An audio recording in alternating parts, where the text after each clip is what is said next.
Hi dear friends, good morning. This is Radish PGT Economics Kendriya Vidyalaya Madurai number 2. All we know this is the toughest time for all. Anyhow, we will hope for the best. So stay at home and safe at home and follow the instructions of the government of India. And this period that we can use for our preparation for class 12 as we are going to appear for cbse board exam this year. In this video, I just wish to introduce the syllabus of economics for class 12. And last year you had two parts for economics, part A microeconomics and part B statistics. Likewise, this year we have two parts for economics, part A macroeconomics, introductory macroeconomics, and part B Indian economic development. And part A carries 40 marks and part B carries 40 marks. Total 80 marks for theory examination, and you have to write the theory examination for 3 hours. There is a project work also. Project work carries 20 marks, and last year you did a project. Anyhow, there is a slight difference between the last year project work and this year project work. This year you have to attend for a practical examination based on the project you had done, and it is a practical examination will be conducted by cbse, and cbse will appoint a external examiner and observer to conduct the practical examination. Normally the practical examination comes 2 or 3 months before the theory examination, and the external examiner will evaluate your project and he will ask questions from your projects. So now we will discuss syllabus of economics for class 12 in detail.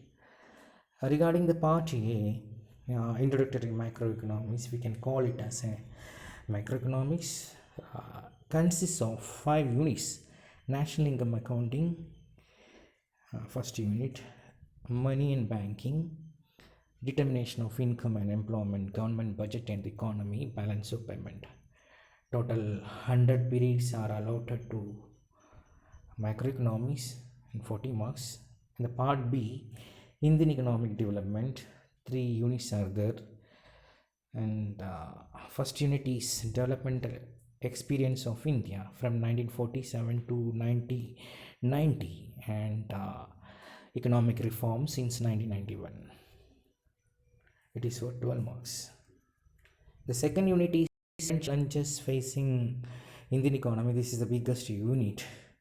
22 marks are allotted for this second unit of Indian economy.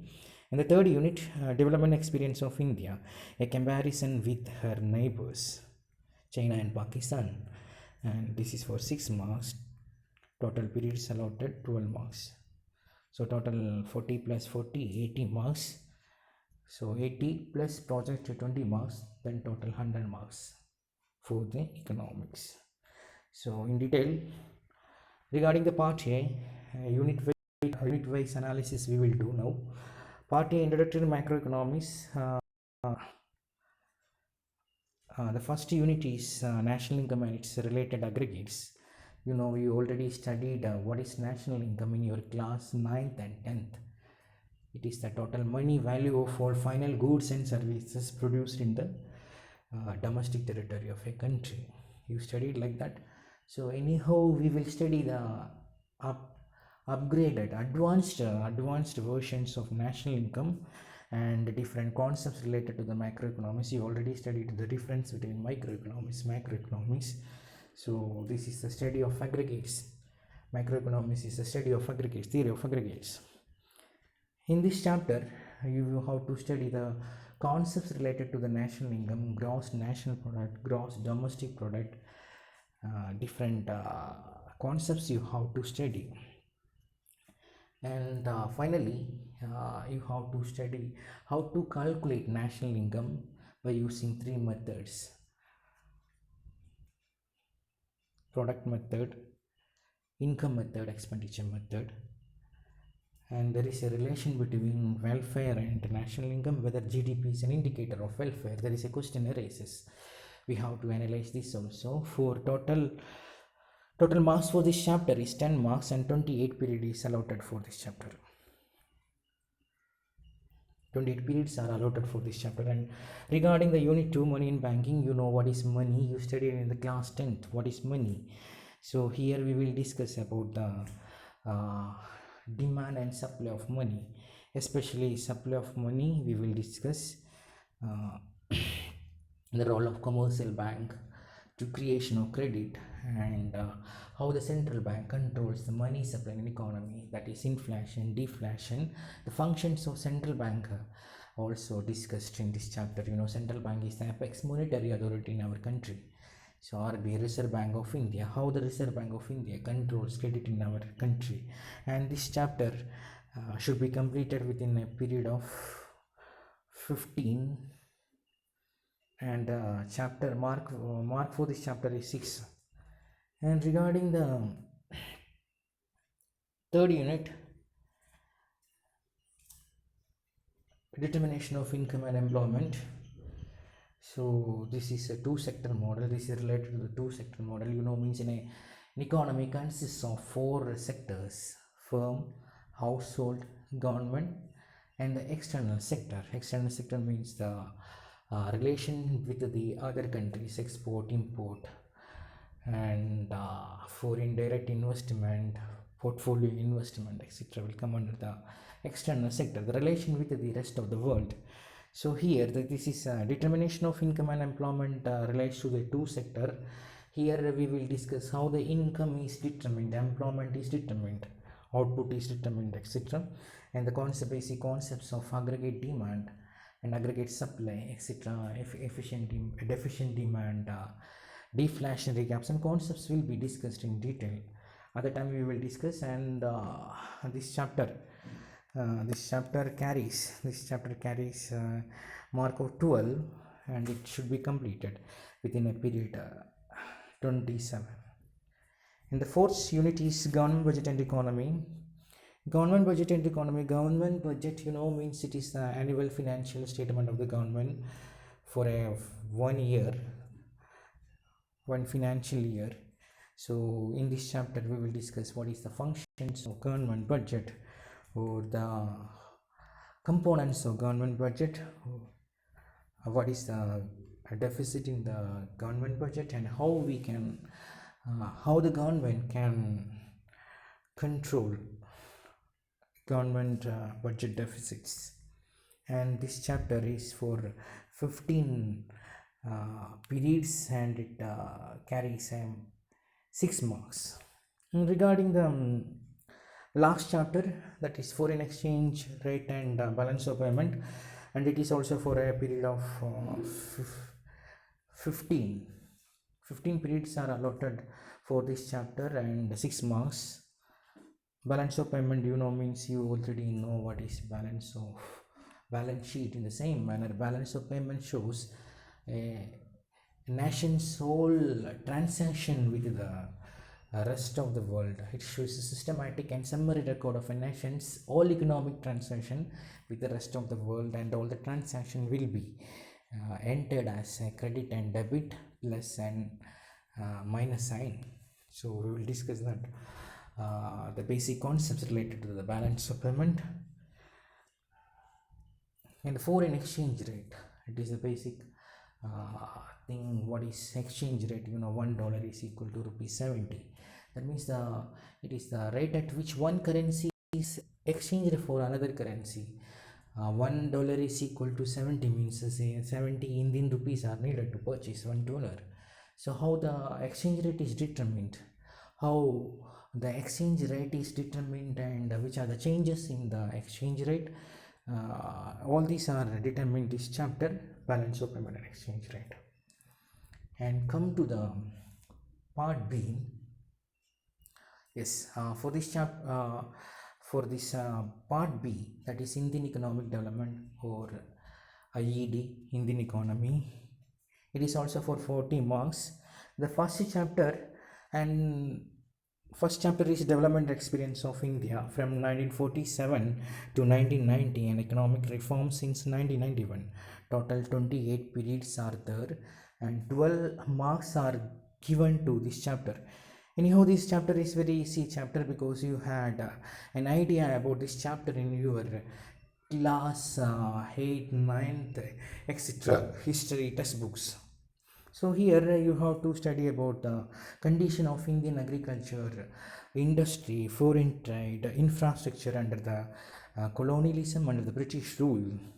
What happened to our agriculture sector, industrial sector, etc. And after that, after the independence, what is the condition of Indian economy? Which are the things we had adopted? 5-year plans, and the goals of 5-year plans, green revolution, and industrial policy reforms, etc. we have to study in this chapter.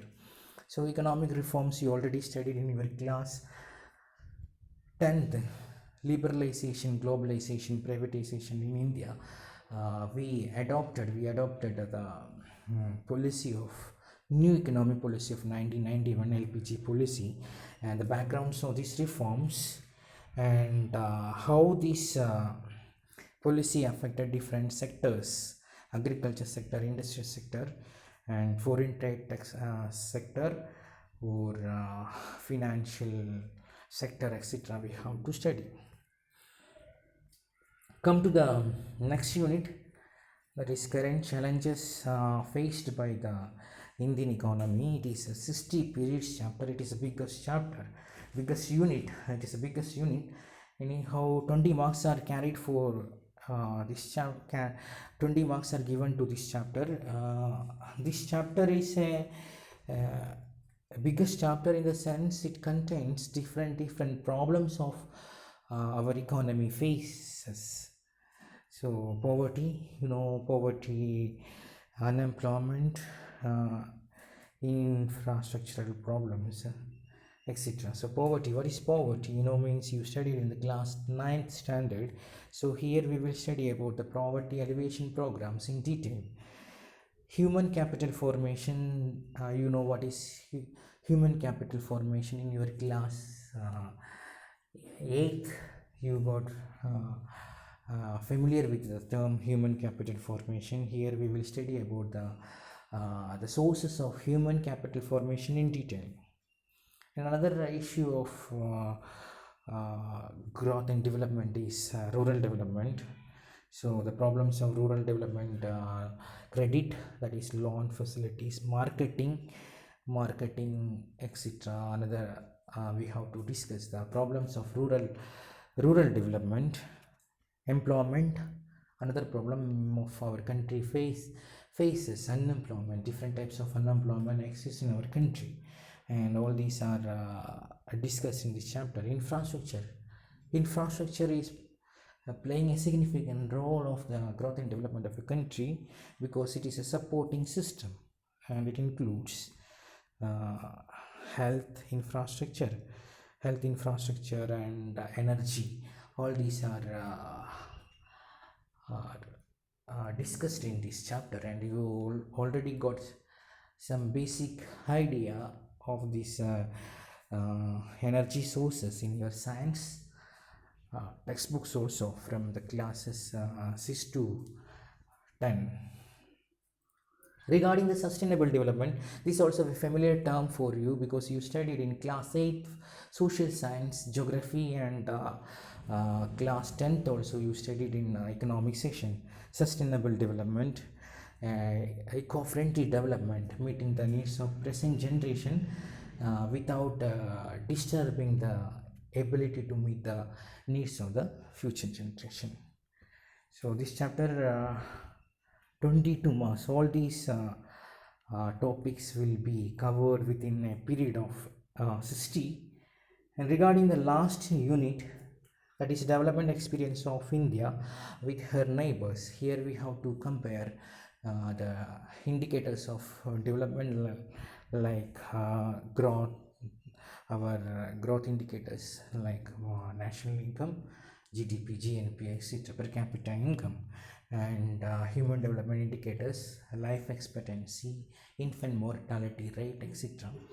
we have to analyze our country's developmental experience with China and Pakistan, and this is for a 6 marks, and it will be completed within a period of 12. So this is the syllabus in detail. Anyhow, the Indian economy section is Indian economy section will be useful for those who likes the history.